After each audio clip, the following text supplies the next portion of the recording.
ঐতিহাসিক ঝিনাই নদীর তীর, তার পাশে প্রাকৃতিক ও মনোরম পরিবেশে তৈরি করা হয়েছে 201 গম্বুজ বিশিষ্ট মসজিদ। প্রায় 271% জমির উপর পুরো মসজিদটি নির্মাণ করা হয়েছে। মসজিদের ভেতরে দেওয়ালে পুরো 30 পারা কোরআন পিতল দিয়ে খোদাই করে লেখা। প্রধান ফটকের কাছাকাছি মসজিদের দেওয়ালে পিতলের সোনালী রঙে চকচক করছে আল্লাহর 99টি নাম। টাঙ্গাইলের গোপালপুর উপজেলার নগদা-শিমলা ইউনিয়নের দক্ষিণ পাতালিয়া গ্রামে তৈরি হয়েছে এই মসজিদটি। মসজিদের সৌন্দর্য সৃষ্টিতে ব্যবহার করা হয়েছে 50 মণ পিতল। চীন ও ইতালি সহ বিভিন্ন দেশ থেকে আনা হয়েছে অত্যাধুনিক সব টাইলস ও পাথর। সৌন্দর্যমণ্ডিত এই মসজিদটি দেখতে আসতে শুরু করেছেন দেশ ও বিদেশের পর্যটকরা। এর মেঝের বিশেষায়িত টাইলসগুলো বাইরের তাপমাত্রা শোষণ করে এবং মেঝে শীতল রাখে। রয়েছে অত্যাধুনিক লাইটিং ব্যবস্থা।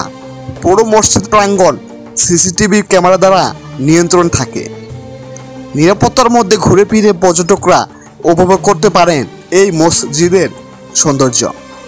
মসজিদকে কেন্দ্র করে 18 বিঘা জায়গা জুড়ে একটি হেলিপ্যাড নির্মাণ করা হয়েছে। তাছাড়া এখানে গাড়ি পার্কিংয়ের পর্যাপ্ত পরিমাণের জায়গার ব্যবস্থা করা হয়েছে।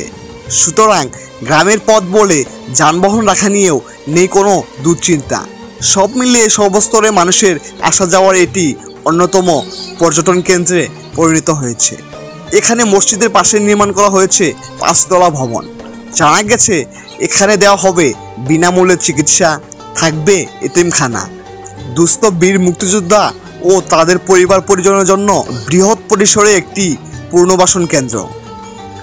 মসজিদের নির্মাণ কর্তৃপক্ষের সূত্রে জানা গেছে 100 কোটি টাকার বেশি ব্যয় হলেও বহু পেশার মানুষের প্রচেষ্টায় ধীরে ধীরে মসজিদটির নির্মাণ কাজ সমাপ্তির পথে এগিয়েছে।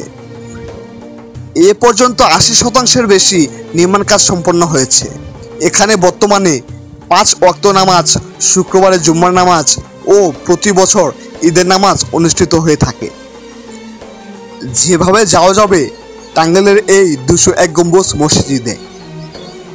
টাঙ্গাইল সদর থেকে মসজিদটির দূরত্ব প্রায় 50 কিলোমিটার, আর গোপালপুর উপজেলা সদর থেকে মাত্র 7 কিলোমিটার।